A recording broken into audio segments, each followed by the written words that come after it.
Hello guys, we're back with another one, and as the title reads, we're going to be solving simultaneous equations by the substitution method.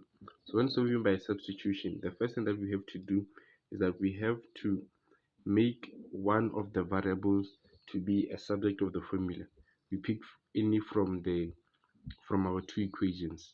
So from the first equation, we can decide to make x the subject of the formula. So if we have 2x plus 4y is equals to 6, and we decide to make x the subject, we're going to have 2x is equals to 6 minus 4y. You take the 4 to the other side of the equal sign, then you're going to divide both sides of the equal sign by 2. Therefore x is equals to 3 minus 4y. And then you now have to substitute this third equation that you just formed into the second equation.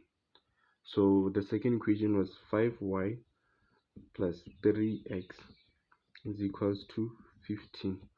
So substituting that, we're going to have 5y plus 3, and where there is x, we're going to substitute this equation here, and then simplify it.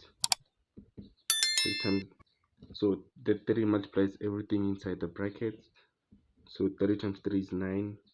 3 times negative 4 is negative 12y is equals to 15.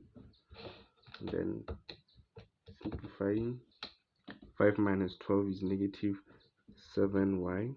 Then you take the 9 to the other side of the equal sign.